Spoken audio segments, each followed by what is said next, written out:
Assalamualaikum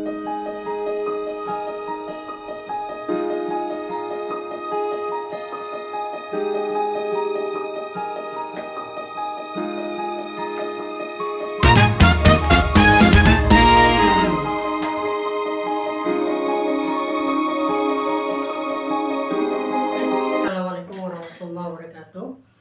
Kali ini kita akan membahas tentang salah satu topik dalam studi hubungan internasional yang sangat baru dan tentunya sangat membuat penstudi hubungan internasional semakin semarak dan dinamis. Mengapa ini penting? Karena perlu kita tahu hampir sebagian besar teori hubungan internasional dibentuk di Barat, sehingga upaya tersebut menjadikan ilmu ini sebagai bagian dari ilmu Barat. Oleh sebab itu, munculnya beberapa teori yang dibangun dari teori non-Barat membuat hubungan internasional semakin dinamis.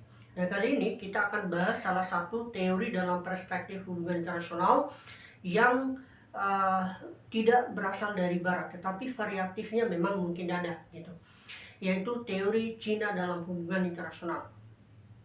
Nah, teori Cina perlu kita klarifikasi dulu bahwa tentunya Cina sebagai pertama adalah negara yang berbudaya, negara yang sudah sangat lama, kemudian negara yang sangat multi identity, kemudian dan banyak hal lainnya. Ya, tidak jauh berbeda lah dengan Indonesia. Nah, dari situlah kemudian secara teoritis bahwa Cina sebagai sebuah negara memiliki nilai, memiliki filosofi, memiliki kultural, dan memiliki visi yang tentunya untuk banyak hal, baik dari sisi politik maupun ekonomi dan hubungan internasional. Nah, dalam memahami studi hubungan internasional dalam perspektif Cina, gitu ya, ada beberapa hal yang perlu kita sampaikan di awal. Yang pertama adalah bahwa teori Cina ini dibangun secara asumsi yang pertama adalah tidak lepas dari historical community yang ada di sana. Artinya bahwa Cina sebagai sebuah negara yang maju tentunya tidak lepas dari bagaimana membangun teori itu dari sejarah masa lalu mereka, dari zaman kerajaan yang lalu, mulai dinasti-dinasti yang pernah berjaya di eranya. Yang kedua adalah dari sisi kultural, ya, cultural identity. Nah, dari sisi cultural identity ini juga penting karena dalam perspektif hubungan internasional bahwa budaya merupakan bagian dari cara bertindak. Budaya itu dibentuk dari dua hal. Yang pertama secara antropologis dan yang kedua secara sosiologis, gitu.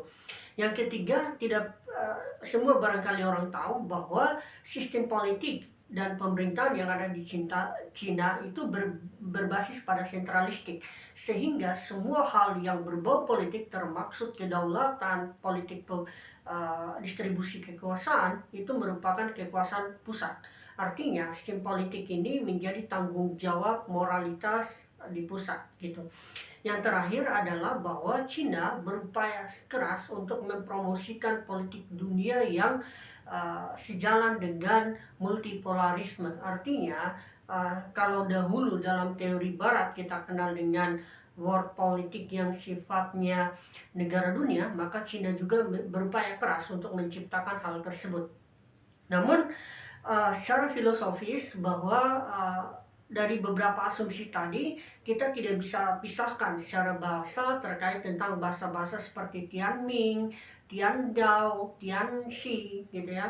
Kemudian bagian-bagian bahasa ini kemudian mempengaruhi. Intinya secara tekstual kita bagi tiga yang sistematikanya. Pertama adalah Tuhan, yang kedua wakil Tuhan, yang ketiga adalah masyarakat. Tuhan sebagai penguasa supra natural kemudian melimpahkan kekuasaannya kepada pemerintah yang mampu memiliki legitimasi dan kekuasaan untuk bisa melegitimasi semua nilai-nilai positif. Yang berikutnya masyarakat adalah orang yang bisa dikatakan mampu untuk mengimplementasikan nilai tadi. Jadi mengoperasionalkan di sisi komunikasi dan interaksi yang terjadi. Makanya kalau kita pelajari dari sisi kultural yang ada di Cina, tentunya tidak lepas dari nilai-nilai yang memang sudah dianut di sana, yaitu seperti Konfusianisme, kemudian Taoisme gitu ya, Maoisme gitu. Kemudian hal juga yang tidak bisa lepas adalah Tianxia sebagai salah satu bagian dari legitimasi upaya dari beberapa penstudi hubungan internasional yang ada di sana untuk membangun teori dalam perspektif non-barat gitu. Nah, teori Cina ini sendiri sebagai sebuah teori memang menurut saya tidak benar-benar kita lepas secara serta-merta, tetapi dia merupakan alternatif dari barat gitu. Artinya bahwa argumentasi Amitabh Acharya terkait tentang bagaimana teori itu dibangun, maka memang teori itu harus faktual dengan region yang ada dijadikan sebuah teori. Oleh sebab itu, alternatif teori non-barat dalam perspektif Cina menyediakan alternatif perspektif yang memang bisa kita kategorisasi berasal dari fakta empirik yang ada di daerah tersebut, sehingga apakah kontekstual nilai tersebut bisa dipakai di level global. Nah, ini mungkin perlu di level kompromikan, karena tentunya kalau ini digaungkan tentunya akan menciptakan suatu gap yang artinya akan berpotensi menciptakan semacam kebanggaan pada nilai etnisitas dan etnosentrisme politik gitu. Nah, dari sisi teoritis gitu, bahwa teori Cina itu dibagi ada 3 kategori. Yang pertama adalah Tianxia, yang kedua adalah realisme moral, dan yang ketiga adalah teori relasional. Nah, saya buka pertama dari sisi Tianxia gitu ya, yang kemudian disebut dengan pencetusnya oleh Zhao Tingya. Ini saya pakai buku karena memang namanya agak sulit gitu. Zhao Tingya merupakan salah satu pencetus teori dalam perspektif Cina gitu, bahwa teori ini menjadi dasar filosofis dalam membangun argumentasi di Cina sebagai sebuah teori alternatif dalam hubungan internasional. Zhao Tingya mengemukakan beberapa asumsi terkait tentang teori Cina ini gitu, terkait tentang sistem Tianxia. Yang pertama, bahwa dalam hubungan internasional itu harus berbasis pada hubungan yang sifatnya harmonis gitu. Hubungan internasional itu harus bersifat pada sistematika yang saling menghargai satu sama lain, yang kita sebut dengan datong dalam bahasa Cina, yang artinya harmonis. Dari sini kemudian maka dibutuhkan suatu pemerintahan yang luasnya lebih sangat luas dibandingkan dengan pemerintah yang levelnya domestik. Jadi Tianxia adalah sebuah sistem politik yang mengargumentasikan bahwa sistem politik ini bersifat multilateralisme yang berlandaskan pada nilai-nilai moralitas. Oleh sebab itu perlunya dibentuk pemerintahan yang bersifat pemerintahan yang berbasis pemerintahan dunia yang mengurusi semua hal-hal yang berbau sangat politis gitu, yang berbau politis, pemerintahan, kemudian militer, dan hal-hal yang berbau politik lainnya. Karena memang kekuasaan yang dilimpahkan pada pemerintahan dunia ini begitu besar sehingga dia mampu mengatur moralitas. Sedangkan negara-negara yang berbasis pada substate atau bagian dari negara suatu negara yang ada di bagian domestik gitu ya, juga diberikan kekuasaan atau wewenang untuk melimpahkan kekuasaannya itu mengurusi hal-hal yang berbau non-high politik, bisa seperti budaya, kemudian sosial, dan lain-lain. Intinya hanya mengurusi level domestik saja. Dari sinilah kemudian bahwa standarisasi Tianxia ini menjadi suatu sistem politik yang kemudian distandarisasi berdasarkan moralitas. Moralitasnya dari mana? Tentunya nilai-nilai yang dibangun di Cina, Konfusianisme, Daoisme, Taoisme, Maoisme, dan nilai-nilai lain yang sejalan dengan perspektif yang mereka anut gitu. Tianxia menurut Amitabh Bachchan bahwa ini merupakan suatu sistem politik yang kemudian masyarakat diberi kebebasan untuk menciptakan suatu kebijaksanaan, sesuatu yang bijaksana untuk mengambil keputusan.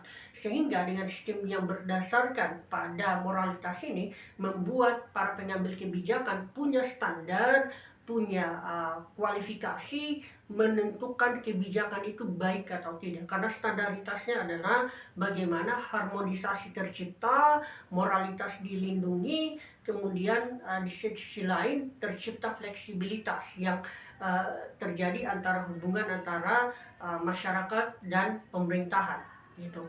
Zhao Tingyang sebagai peneliti di bidang ini tentunya sudah menilai bahwa ini sangat penting, walaupun memang tentunya pemikiran ini banyak juga yang memberikan kritik gitu. Yang kedua adalah realisme moral. Nah, kita kembali ke kata realisme. Realisme itu teori yang memang berasal dari barat. Sedangkan moralitas itu adalah teori juga yang berasal dari barat gitu ya. Namun moralitas ini berdasarkan pada moralitas standarisasi Cina. Tapi sebenarnya ketika argumentasi tentang moral memang diawali dari orang-orang liberal yang mengatakan bahwa hubungan internasional kemudian harus berbasis pada etika, berbasis pada hubungan yang harmonis dan lain-lain. Jadi realisme moral dalam perspektif Cina yang dikemukakan oleh yang Quentong ini mengemukakan tentang realisme moral, sebenarnya sedang menggabungkan antara perspektif realisme barat yang dengan liberalisme perspektif barat moralitas, tetapi standarisasi moralitasnya itu berasal dari nilai-nilai yang saya sebutkan tadi. Jadi realisme moral adalah upaya untuk menstandarisasi hubungan internasional yang dibangun oleh aktor-aktor hubungan internasional di kalangan global agar melakukan hubungan itu berbasis pada prinsip-prinsip moral yang sudah menjadi tanggung jawab secara bersama. Karena dengan hanya berdasarkan pada realisme klasik, neoklasik sampai neorealisme, maka hubungan internasional itu tidak mampu mengontrol sikap dan sifat anarkisme manusia. Oleh sebab itu yang bisa mengontrol dan mengelola sifat dasar manusia tadi adalah melalui pemikiran yang sifatnya bersifat pada moral atau etika. Nah, makanya realisme moral ini diupayakan sebagai landasan berpikir dari orang-orang penganut teori ini, Yan Quentong ini gitu ya, untuk memastikan bahwa nilai-nilai yang ada di suatu norma yang ditaati oleh semua aktor, sehingga tercipta harmonisasi antar negara yang kemudian tidak ada dikotomi antara saya dengan orang lain. Artinya bahwa semua taat pada orang-orang tertentu yang dipercaya atau diamanahkan untuk memenuhi standar tertentu berdasarkan moralitas, sehingga mereka memiliki kuasa sebagai representasi Tuhan di dunia, dan mereka kemudian taat pada hukum dan kemudian mengatur dunia itu dengan baik berdasarkan moral. Dan inilah yang kemudian fleksibel dan tentunya akan menjadi nilai yang sangat ditaati, karena mereka sebagai representatif yang tentunya taat pada nilai-nilai tadi. Akhirnya apa? Tidak ada pemisahan itu seperti yang pernah disampaikan dalam post gitu ya, yang mengatakan bahwa ada pemisahan antara kita dan mereka, sehingga seperti ada gap yang terpisah antara keduanya berdasarkan kelas sosial yang ada, seperti itu. Nah, kemudian sisi lain adalah ada namanya realisme moral. Nah, realisme moral ini sebagai sebuah teori yang berbasis pada argumentasi bahwa realisme memang berasal dari teori barat, sedangkan moralitas juga itu sering digaungkan dari orang-orang barat. Artinya sebenarnya secara teoritis yang disampaikan oleh Yang Quintong ini mengatakan bahwa uh, teori ini memang berbasis pada realisme, yang artinya menggabungkan dengan moralitas. Moralitas ini juga berasal dari Barat, yang sering digaungkan oleh orang-orang liberal. Nah, dari sini kita tahu bahwa penggabungan dua teori antara realisme dan liberal merupakan jalan tengah untuk memastikan suatu pendekatan yang lebih komprehensif. Tetapi yang perlu kita garis bawahi, kata moral di sini merujuk pada nilai-nilai moral yang dimiliki oleh Cina, seperti yang saya sudah sampaikan tadi, yaitu nilai Tianxia, nilai Konfusianisme, Taoisme, Daoisme, dan nilai-nilai lain yang tentunya dipakai sebagai representatif dalam memaknai bagian dari hubungan internasional yang ada di Cina. Nah, nilai realisme moral ini sebagai standar dalam mengkualifikasi bagaimana menciptakan moral sebagai standar hubungan yang dibangun antar aktor gitu. Realisme moral sebagai sebuah teori ini tentunya berdasarkan prinsip-prinsip yang ada, sehingga kemudian dibagi atas dua hal. Yang pertama adalah ada namanya individual authority, kemudian ada namanya hegemonic authority gitu.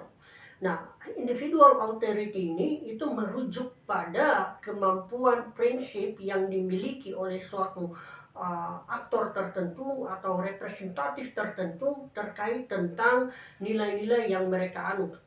Seperti tadi misalnya di Cina menganut tentang Konfusianisme, Daoisme, Taoisme, dan seterusnya. Nah, nilai-nilai ini menjadi cara pandang, menjadi ide, menjadi kultur, menjadi identity bagi orang Cina untuk diimplementasikan. Maka ada nilai kedua yang kita sebut dengan hegemonic authority. Hegemonic authority ini menjadi strategi, capaian, tujuan yang harus diimplementasikan, tetapi dengan berbasis moral tadi.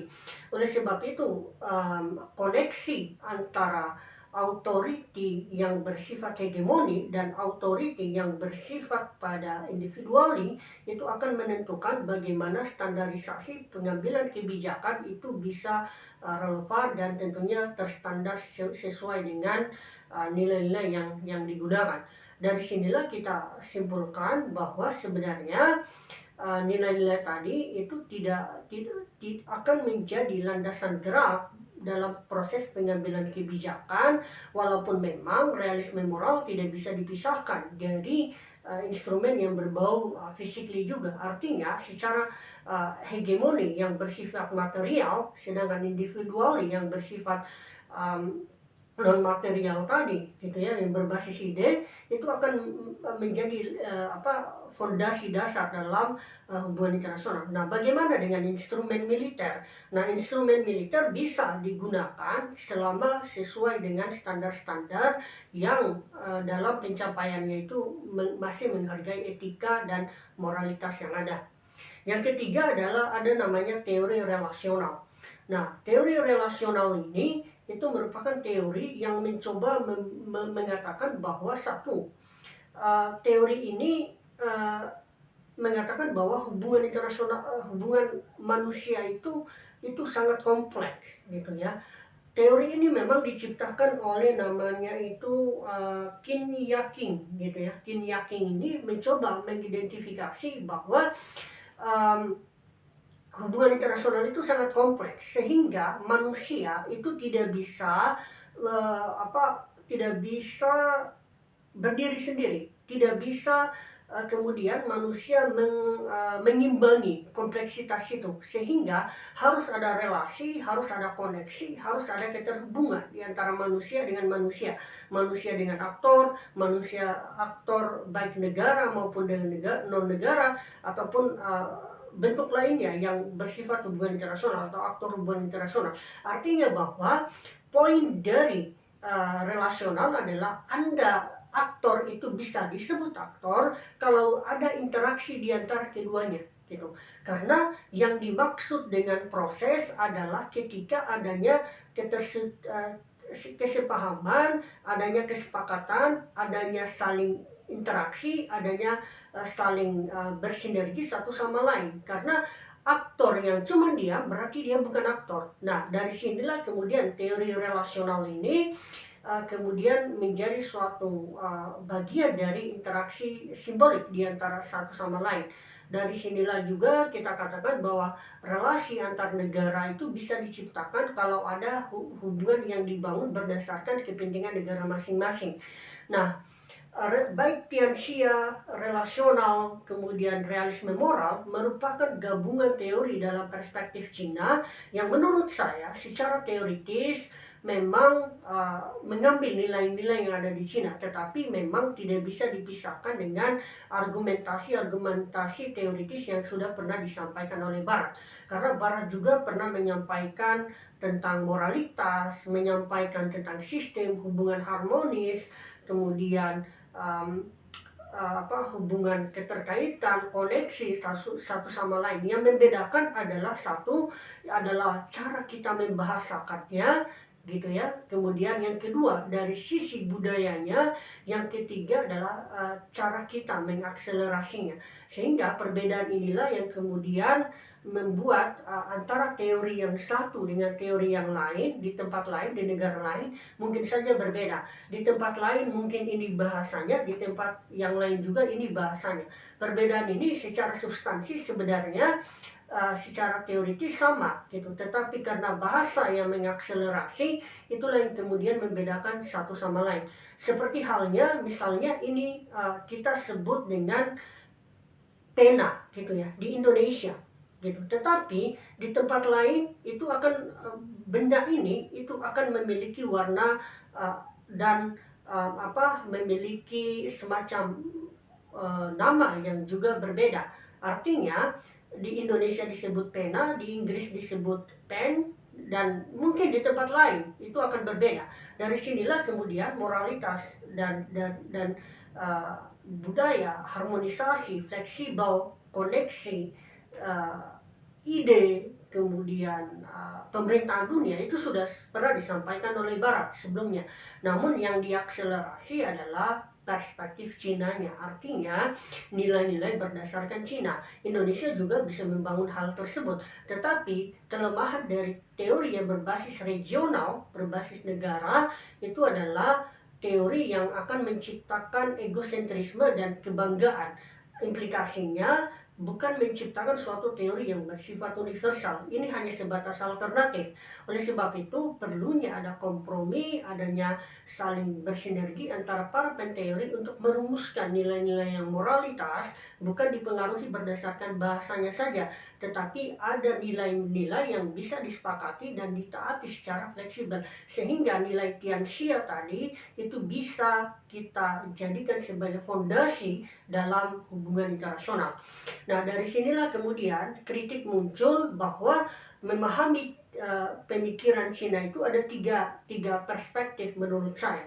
Yang pertama adalah orang yang berkuliah asli di Cina, artinya sekolahnya S1, S2, S3 di Cina, artinya memang kita bisa katakan orang ini perspektifnya konvensional, karena berarti dia berbasis argumentasi pada historical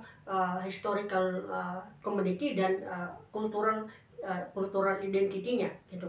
Kemudian yang kedua adalah orang Cina yang kuliah di luar negeri gitu. Artinya ada orang-orang Cina juga yang belajar di luar negeri gitu ya, yang membawa nilai-nilai Cina di luar negeri untuk membandingkan dengan teori Barat gitu.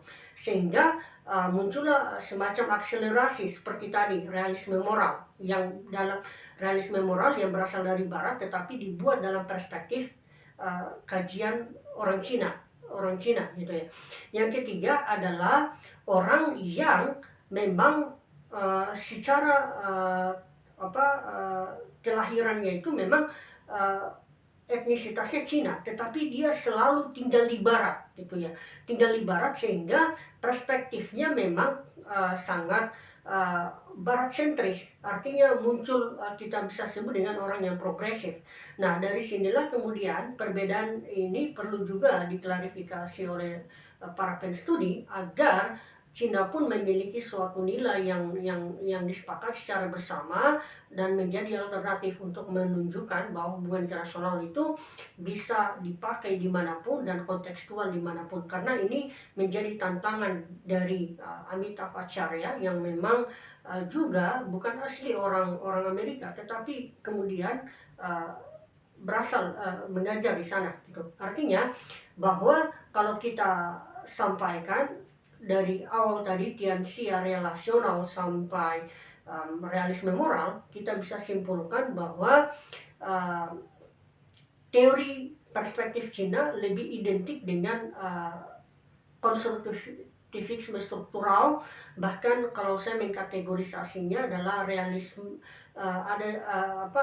bisa kita kategorisasi konstruktivisme yang menggabungkan dengan realisme gitu. Jadi mungkin hal-hal inilah yang perlu kita kembangkan sehingga ada variasi-variasi, tidak menggantikan teori barat walaupun itu sudah klasik, tetapi nilai-nilai yang mereka anut harus tetap menjadi pertimbangan untuk membentuk teori sebagai alternatif dalam memberikan penjelasan-penjelasan empirik dalam studi hubungan internasional yang semakin dinamis dan semakin banyak pengkajinya, bukan hanya dari barat tetapi juga dari orang-orang timur.